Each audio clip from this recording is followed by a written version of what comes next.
I don't know. I haven't revisited my old friend, other than thinking about my old friend all the time. Do I ever read my old friend? Do I ever visit my old friend? No.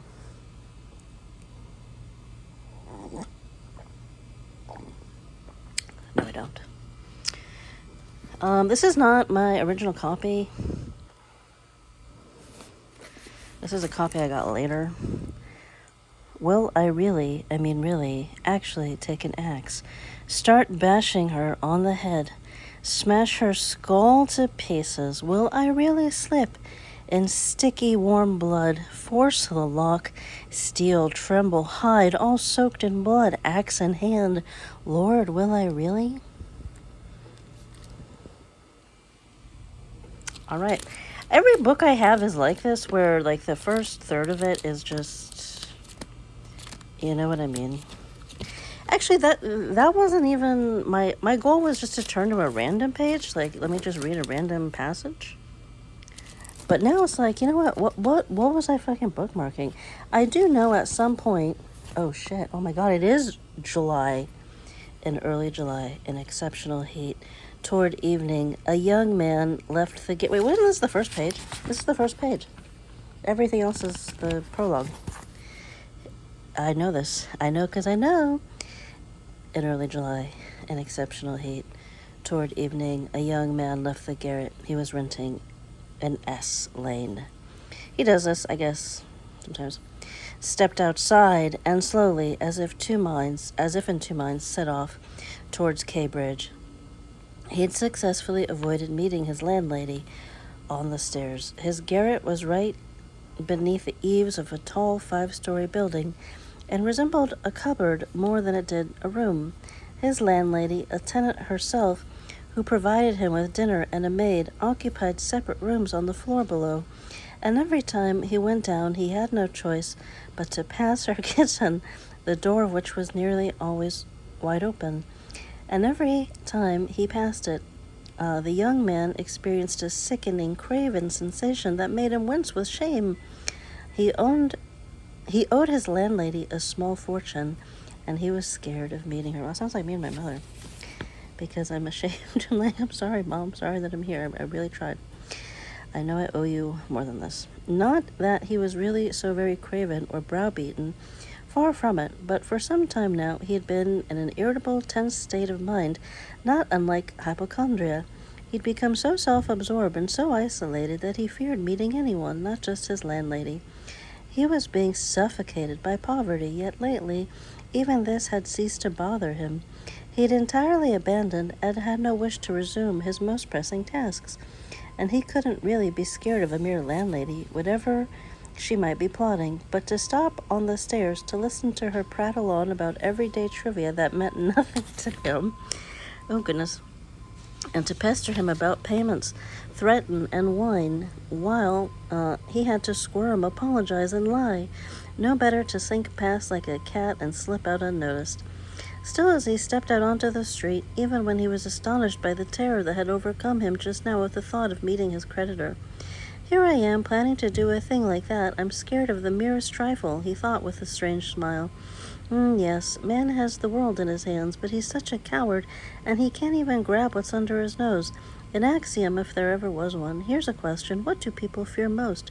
A new step, a new word of their own. That's what they fear most, but I'm talking too much. That's why I never do anything, or maybe it's because I never do anything that I'm always talking.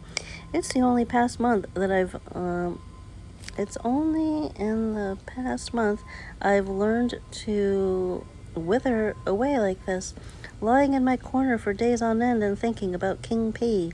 So why am I going there now? Am I really capable of that? Can that be serious? If it's not serious at all, it's just a way of keeping myself amused. A flight of fancy, a toy. That's right, a toy. It was dreadfully hot, not to mention the closeness of the air, the crush of people, the mortar, scaffolding, brick, dust, that specific summer stench so familiar to any Petersburger too poor to rent a dacha. All this gave a nasty jolt to the young man's already rattled nerves. The unbearable stink from the drinking dens, of which there are so many in this part of town, and the drunks who kept crossing his path, even though it was only a weekday, added the final touch to the sad and revolting scene. A feeling of disgust flickered briefly across the young man's delicate features.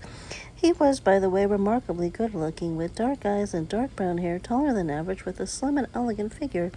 Soon he seemed to sink deep in thought, or even, to be more precise, into a kind of trance, and he walked without noticing his surroundings, nor, indeed, wishing to notice them. He merely muttered something to himself every now and then, a sign of the habit to which he just confessed.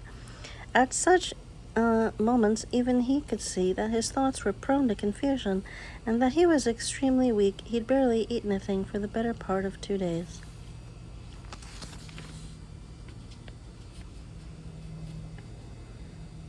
He hadn't far to go. He knew how many steps it was from the gates of his building. 730. He counted them all at once, letting his dreams run wild. At the time, he still did not believe in those dreams himself, and merely tormented himself with their hideous but alluring audacity. But now, a month later, he was beginning to see things differently, and all his taunting soliloquies about his own weakness and indecision he had somehow, without even meaning to, grown used to perceiving his hideous dream as an actual venture, while still not believing his own intentions. Now he was even on his way to carry out a test of his venture, and excitement grew with each step. But he knew that already, having studied the whole arrangement in advance, and having found it to his liking. In a place as dark as this, even a curious gaze presented no danger. If this is how scared I am now, what on earth would it be like how, if it ever came to the point of actually doing the thing? He couldn't help thinking as he climbed up the 4th floor. I have to sneeze.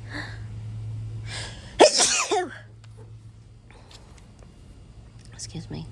The young man crossed the threshold into the tiny, dark entrance hall with a partition behind him, which lay a tiny kitchen. The old woman stood there in silence, fixing him with a questioning look. She was a tiny, dry thing of about 60, with sharp, evil little eyes and a sharp little nose.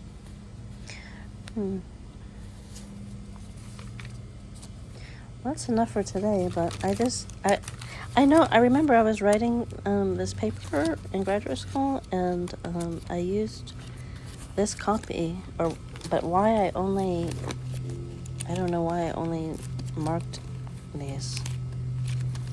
I guess I'll never know. I'll just revisit them over time, perhaps, maybe.